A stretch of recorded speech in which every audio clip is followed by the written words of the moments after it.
అనావృష్టిని నివారించి ధనధాన్యాదులను సస్యవృద్ధిని కలిగించే వారాహి అమ్మవారిని ఎవరైనా నిస్సందేహంగా అర్పించుకోవచ్చని ప్రముఖ వేద జ్యోతిష్య సంస్కృతాంధ్ర పండితులు పిఠాపురం శ్రీ మహాలక్ష్మి దేవాలయ ఉత్తరాధికారి ఇంద్రగండి గోపాలకృష్ణ శర్మ పేర్కొన్నారు. శృంగేరి శంకరమఠానికి చెందిన పిఠాపురం శ్రీ మహాలక్ష్మి అమ్మవారి ఆలయంలో శ్రీ వారాహి అమ్మవారి నవరాత్రి మహోత్సవాలు ఆలయ ఉత్తరాధికారి ఇంద్రగండి గోపాలకృష్ణ శర్మ ఆధ్వర్యంలో ఘనంగా ప్రారంభమయ్యాయి.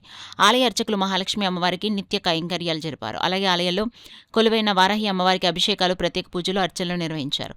అధిక సంఖ్యలో భక్తులు పాల్గొని అమ్మవారిని దర్శించుకున్నారు. ఈ సందర్భంగా ఆలయ ఉత్తరాధికారి ఇంద్రగండి గోపాలకృష్ణ శర్మ మీడియాతో మాట్లాడారు. కార్యక్రమంలో అర్చకులు కోట సత్యనారాయణ శర్మ, కోట జగన్నాథ్ శర్మ, దోళ్ల అయ్యన్న, వేములూరి రాజ్ కుమార్ తదితరులు పాల్గొన్నారు. ఈ 9 రోజుల్లోనూ 4 సార్లు కూడా అమ్మవారిని అర్చించడం అనేది చాలా పురాతనమైన కాలం నుంచి ఉంది. ఇక్కడ ఎప్పటి నుంచో ఆలయ నిర్మాణం అప్పటి నుంచి ఉంది, కొత్తగా ఏం తీసుకురావడం జరగలేదు. మరొక అంశం ఏంటంటే, ఈ వారాహి శక్తిని యోగ మార్గంలో అన్వేషిస్తూ చేసే సాధనలో ఒక శక్తిగా ప్రత్యేకమైనటువంటి అంతర్గత శత్రు నిర్మూలనా శక్తిగా చెప్తారు. అంటే కామక్రోధాది అరిషడ్ వర్గాలను జయించే ఒక గొప్ప శక్తిగా వారాహిని తంత్రశాస్త్రంలో చెప్పబడింది.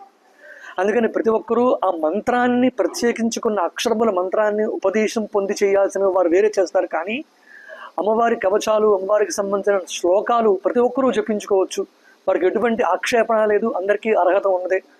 ప్రత్యేకంగా ఈ అమ్మవారిని అర్చించడంలో ఉద్దేశం ఏంటి అంటే, ఈ నవరాత్రులు విశేషంగా ఈ వారాహి శక్తిని ఉపాసిస్తే ధనధాన్యాలకి, ప్రత్యేకించి కర్షకం అంటే కర్షణ శక్తి అంటే వ్యవసాయము, పంట పండడం, ఇటువంటివన్నీ అనావృష్టి లేకుండా ఉండడం లాంటివి ఈ నవరాత్రి ఉత్సవం చేయడం వలన, మరొక విధంగా ఉపాసనా మార్గంలో ఉన్న వారికి ఇంద్రియ జయత్వం కలిగి, ఇంద్రియ నిగ్రహాన్ని కలిగి యోగ సాధనలో మరింత ముందుకు తీసుకెళ్లేటటువంటి అంశాలు ఈ వారాహి నవరాత్రి దీక్షగా చెప్పబడింది. ఎవరెవరి స్థాయికి సంబంధించి, ఎవరికి ఏ కామ్యానికి సంబంధించి వాళ్ళు అర్చించుకోవచ్చు.